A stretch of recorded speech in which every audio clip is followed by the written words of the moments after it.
Alright guys, I kind of half-assed ran just the valves the other day when I had it sitting on the ground, but I didn't have the correct injector height gauge. But I'm going to go over the entire thing again. I'm not happy with the adjustment.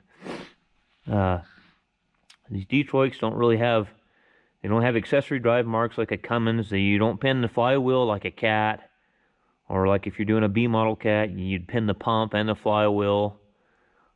These here, you just kind of really got to pay attention and watch your rockers and your injectors when you're adjusting the valves, and know your firing order and know your companion cylinders. So your companion cylinders on an inline 6 are going to be every cylinder equals 7. So 1 and 6, 2 and 5, and 3 and 4.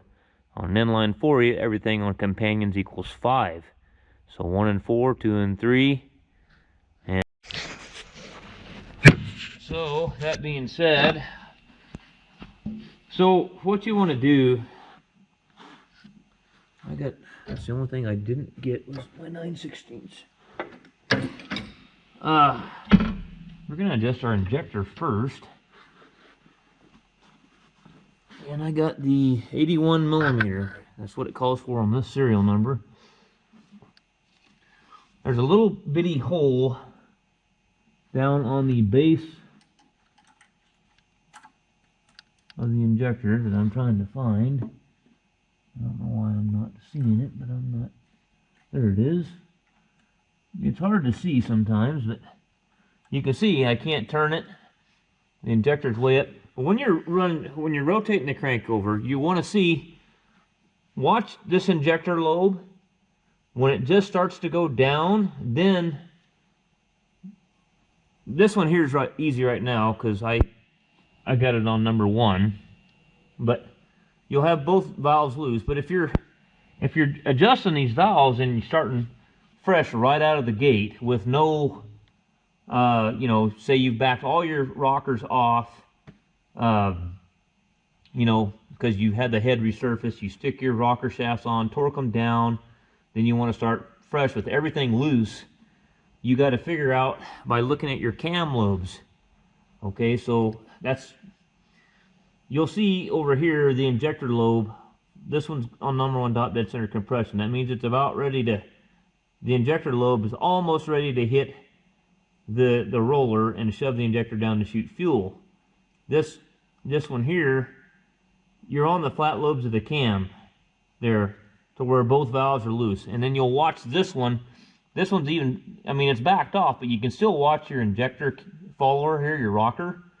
And you'll just watch it. It'll come up and then it'll just start to go down. Then that's where you want to stop. Right there. And then you adjust your injector. So, I don't know if that's going to be right by everybody that probably rebuilds Detroits every day, but that's what the book says, and that's what I go by. Oh, what the hell do I got going on here? Did I grab the wrong damn? Oh, I did grab the wrong set. It's this one right here, I believe. Yep. Alright, so you got your little follower in here. I don't know if you can get that or not. I'm trying to get the light down here the best I can, but you got it in the little hole in the base of the injector. So just start adjusting this down till it just wipes the top. I like to have a little oil on top of the valve retainer and the spring. And that way you can kind of see it wipe the oil off. Kind of get it squared up. See, I can't go around there. I need to go just a little more. And it'll just wipe the oil off with it sitting square against it. I'm pretty damn happy right there.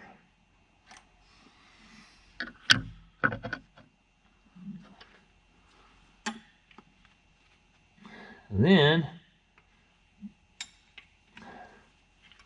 it's up to you if you want to get a torque wrench and a crow's foot, and some guys I see do that. I've never done that in my life, but I have seen a lot of guys that over tighten them, and then what they do is they stretch the threads on there, and it's hard to get them. What happens is you'll be holding it and you'll tighten it up, and you'll have a feeler gauge if you're doing a valve rocker, and there's so much slop in the threads, it's hard to get it right, you know, because they've stretched the threads so much by over tightening everything.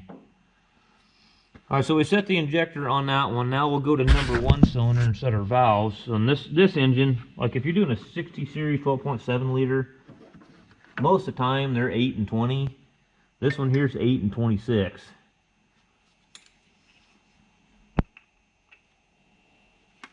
So I'm gonna do my exhaust first.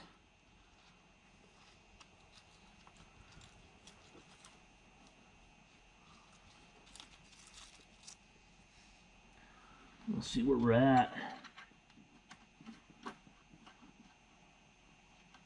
See, I don't know, it seems like it's a little, seems like they're just a little loose to me.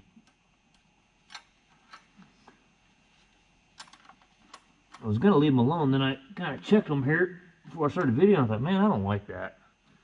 I don't really like that very much. So I'm going to do it again.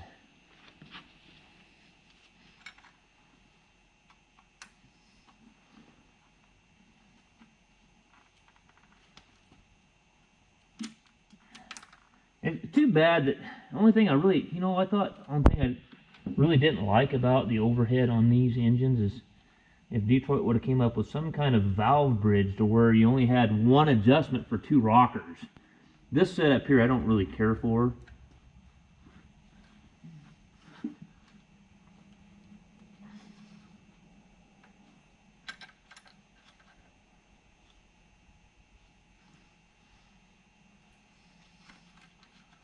Oh, get out of the way.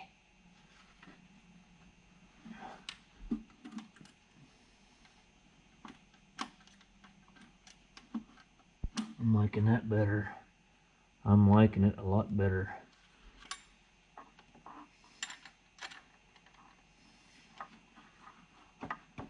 Yeah, if they had one valve bridge somehow that went across that on both valve stems, and then, you know, that set right in the middle, that adjustment, that seems like that would be a way better system to me, but I don't know, I'm not an engineer, but that's just from experience of doing lots of overheads through the years.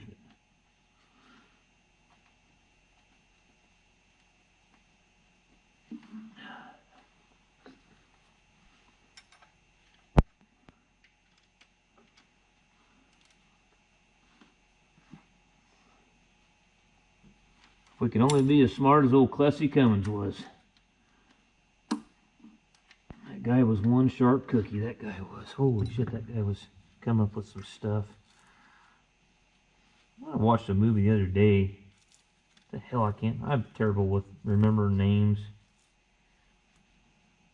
It's 26 and 8 thousandths on the intake. Alright, let's check these before we dive into them.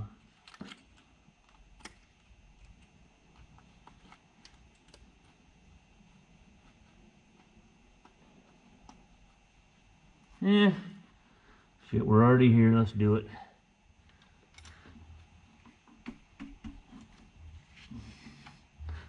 What the hell was the name of that damn movie? I don't remember. But it was about the story about how the guy come up with the intermittent wipers on automobiles, and how Ford screwed him out of it. And I mean, the guy went through hell fighting them in court, went broke, lost his wife, lost his kids. And I'm probably the same way, I hate to admit it. Especially if it would have been my idea and then somebody stole it from me like that, I probably would have went to the ends of the earth to make sure they got wronged. And that they had to pay me for my patent, you know. Yeah, it's a pretty good movie. Wish I could remember the damn name. I can't get in there on that end. I'm gonna have to go in from here. Well, that ain't working either. A lot easier with the damn rocker box off, huh?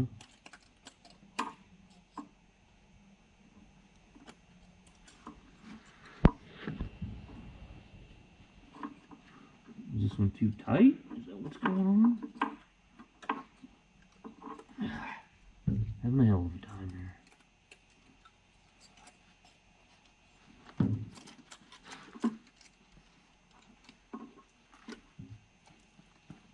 There we go. Now that one there feels just fine. Okay, well, let's hold it and tighten it up.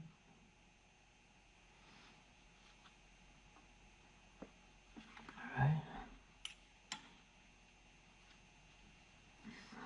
I always grab them in case I forget to do one, tighten one up. Okay, so that set of valves is adjusted injector number 4, so we're going to go 1, 3. Okay, so companion for cylinder number 3 is going to be number 2, so we'll be watching our injector on cylinder number 2.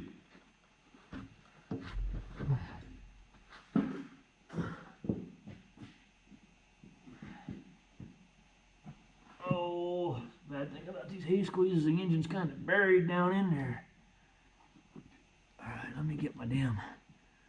I can kind of see what I'm doing, maybe.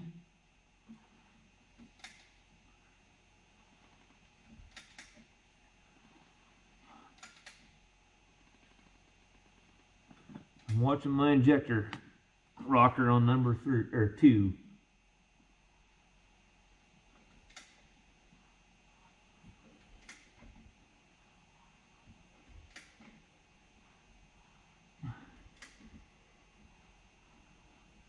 Alright, I think I'm there. So,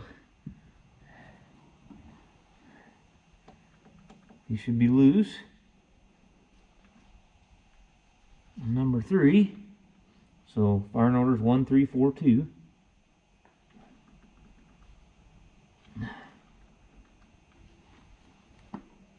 And both of these are tight. Alright. Now I'm going to set my injector on number 2, and I'm going to readjust my valves on number 3.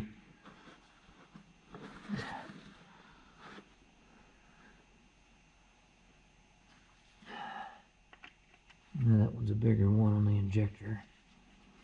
Where's my old height gauge at? I need this light for a second. I can't see the hole in the base.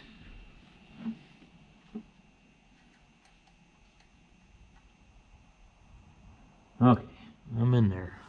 What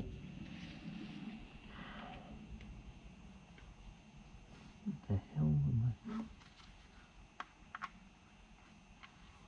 I losing my mind here or what?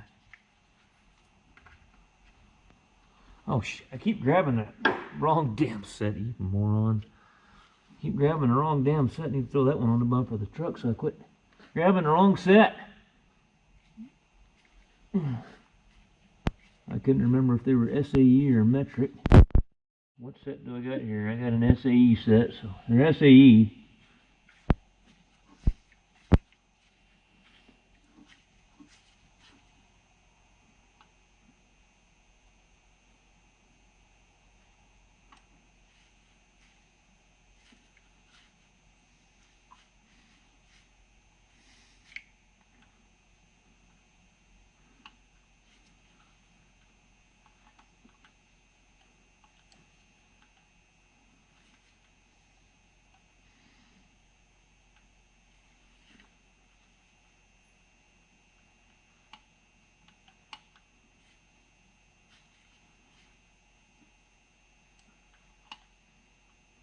Right there, I'm pretty happy.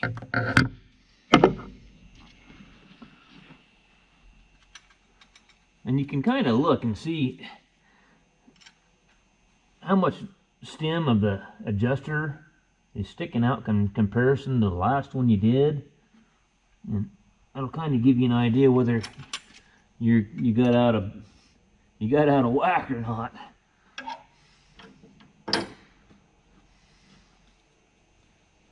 All right, 8, and I still got my feeler gauge out for number 8 thousandths ain't much.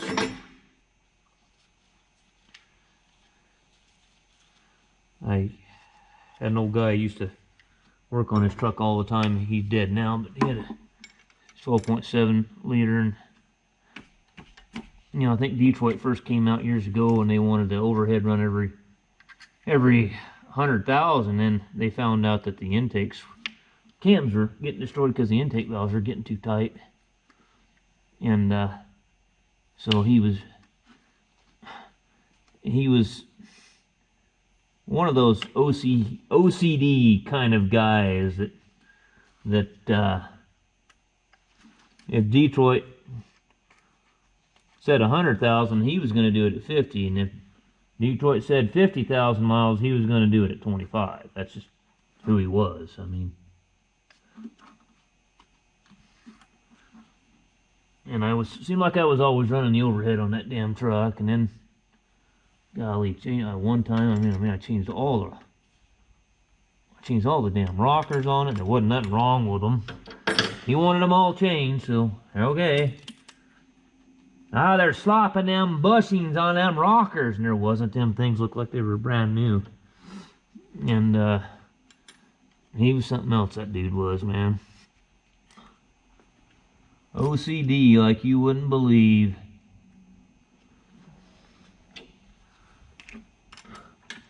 I got home last night, and I ain't gonna lie to you, I was tired, man. I was whipped. And I had like 20 phone calls, and I ain't gonna lie to you, I was eating dinner, and then I fell asleep on the couch, and I never did call anybody back. So there I go complaining about Cat not calling, and I was being a hypocrite. I was so damn tired. I thought, well, I'll call him back after dinner. Well, I got done eating dinner, and she gave it to me on the couch, and well, I woke up about 9 o'clock that night. My plate's sitting on my lap, and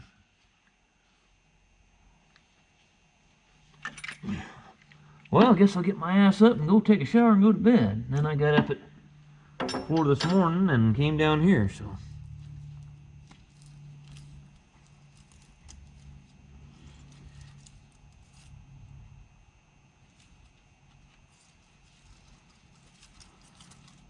$26 on the exhaust. Let's see, where are we at here? That one, yeah.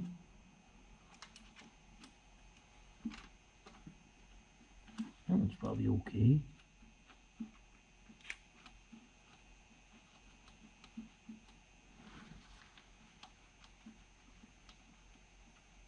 Seems a little bit loose to me. I know some guys say, oh, that's not that critical. I'm just a stickler for valve adjustment. I always have been. I like to get them dialed in just as, I used to be worse than I am now, but I used to set them all with a dial indicator. Well, I cranked on it a little bit. Batteries are kind of low, so I'm letting them charge, but I don't know if I let them charge long enough. I got fuel up to the back of the cylinder head, so alright, so I wanted to check the oil on it again. Well, it's pumping oil because it was on the full mark and it's down now.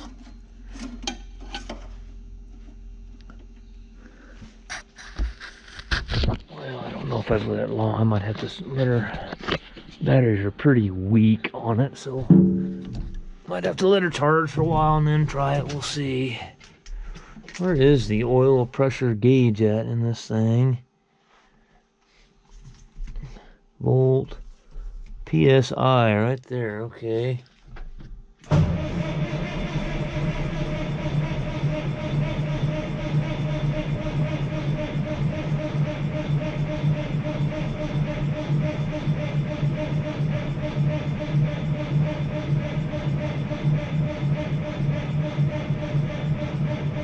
Batteries are just too darn weak in it, I think. Oh.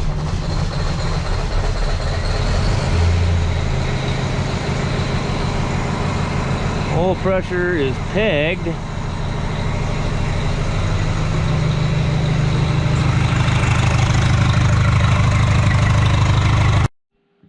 Alright, so I was standing on the fender when it was running, and that damn battery died, and of course I couldn't hear it beep because the engine was running, but this thing sucked dirt somewhere, and as you can see, look at the dirt in the intake, man, in the charger cooler hoses.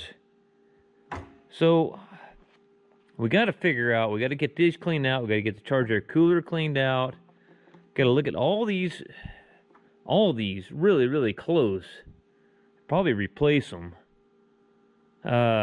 Need to look at the air cleaner housing, see if it was put in there improperly without a dust seal across the top of it where the cap seals down or something like that.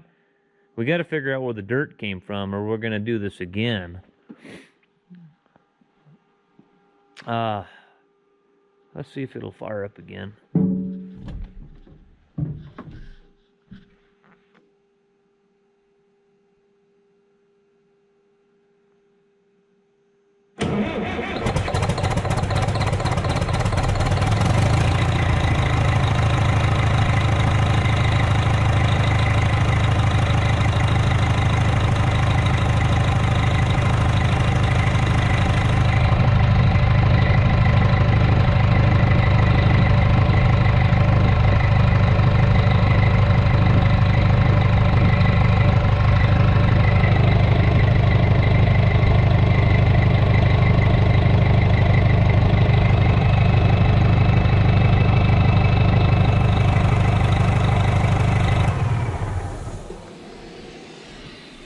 Gotta fix that line on the ear governor. It broke when I pulled it off. I gotta get that fixed. I gotta get this dirt problem figured out in this charger system.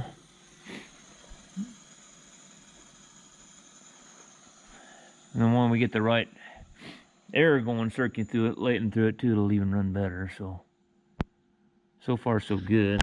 Let's double check this oil again, make sure we don't see any color or anything in it. Where's that? It's on the low mark. I need another gallon. She looks nice and clean.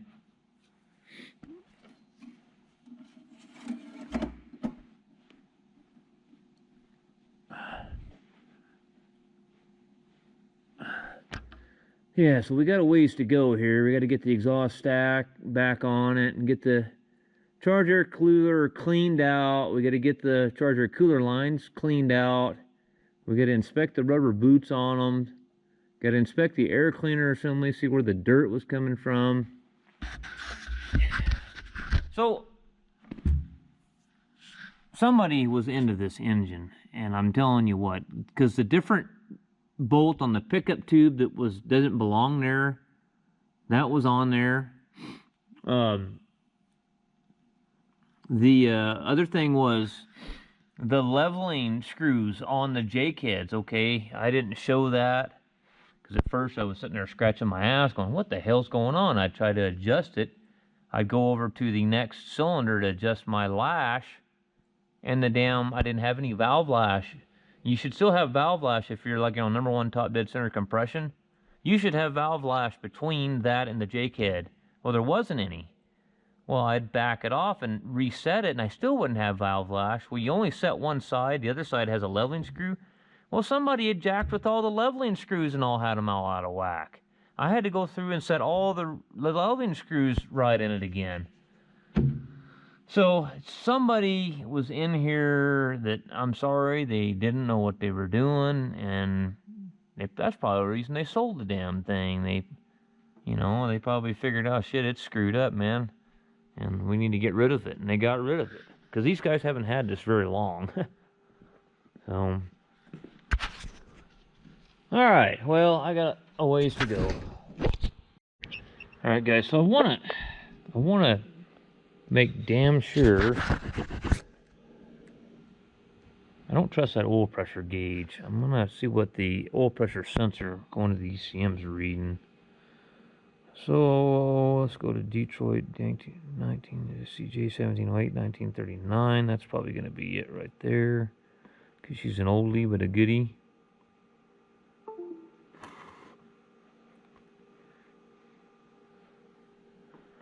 I want to see what oil pressure reads on there. Then I'm going to pop the valve cover back off, and I want to make sure the top's oiling.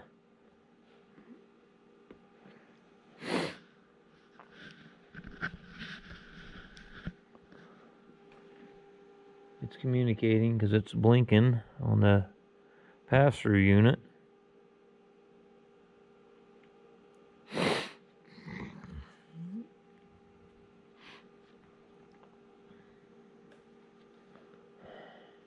It's going to have an intake air temperature sensor code because the plug-in, I got to fix it too. They jerked the wires out of the plug-in, so the intake air temperature sensor is going to have a fault in it. I know that. Engine oil pressure memorized. Data link memorized. Let's clear those, because I didn't clear them from the last go around. So hopefully there's not another code for oil pressure.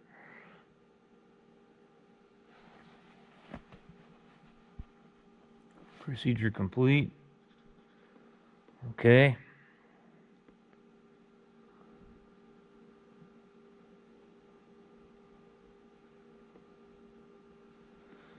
Alright. Extended range barometric pressure. Torque limiting factor.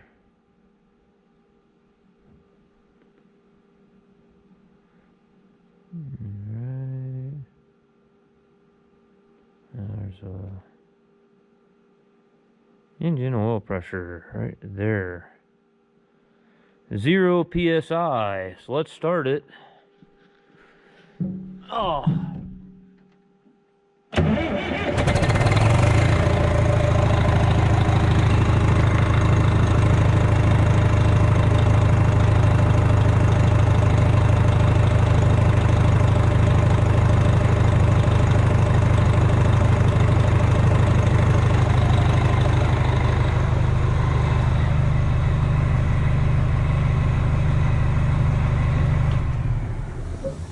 60 psi at idle. Pretty happy with that. Turn the key back on. I'm sure it's going to lose communication now because I had my head up my ass and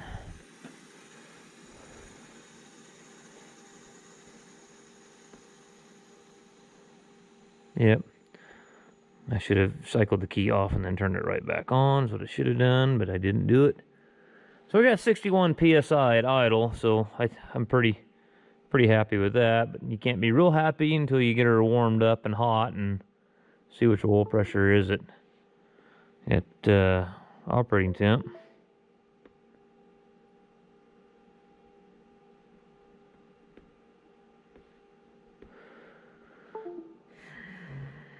Let's see if we got any fault codes that came back in there.